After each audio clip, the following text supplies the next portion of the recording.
उस सुबह बॉम्बे में बारिश हो रही थी।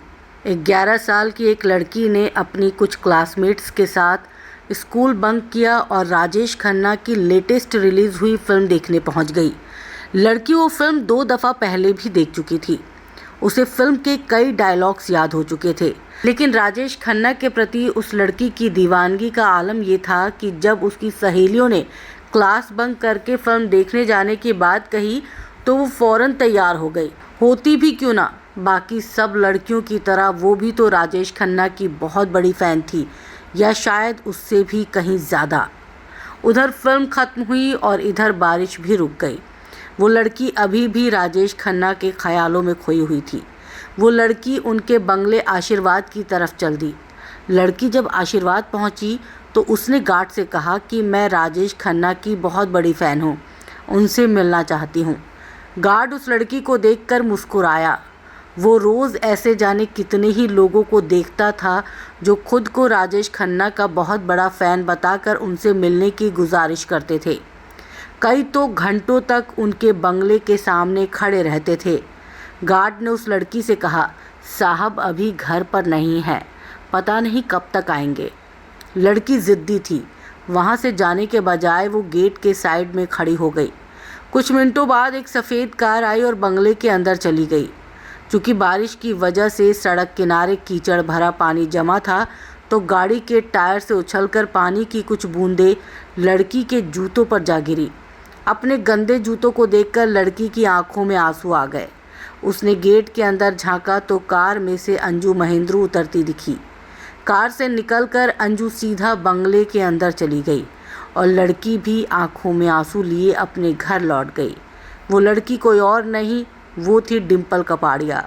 कुछ साल बाद राज कपूर ने अपने बेटे ऋषि कपूर को फिल्म इंडस्ट्री में लॉन्च करने के लिए बॉबी फिल्म बनाने का ऐलान किया। बतौर हीरोइन उन्होंने चुन्नीलाल कपाड़िया नामक एक गुजराती बिजनेसमैन की बेटी डिम्पल कपाड़िया को साइन किया। तब तक डिम्पल की उम्र 15 साल हो चुकी थी।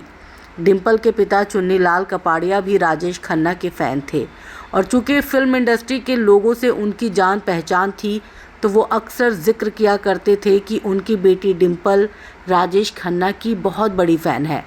वो बात सच भी थी।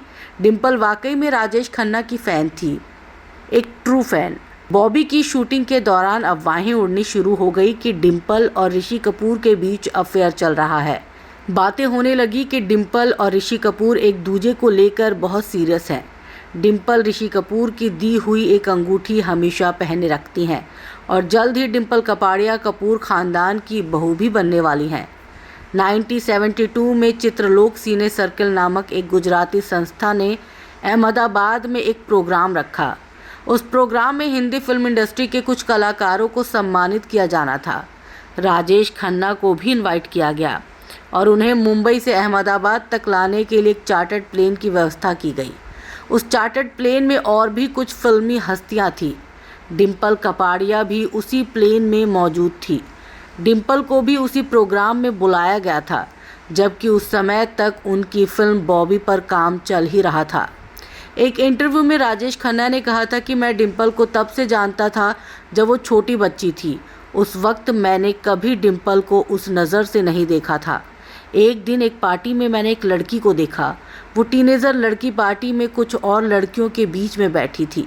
जैसे ही उसने मेरी तरफ देखा, मुझे लगा जैसे मेरे दिल में एक अलग सी जगी। लगा जैसे पुराने सभी रिलेशंस का दरवाज़ा एक झटके में बंद हो गए। कुछ देर बाद मुझे ध्यान आया कि ये तो वही लड़की है जिसे मैं इसके बचपन से जानता हूँ।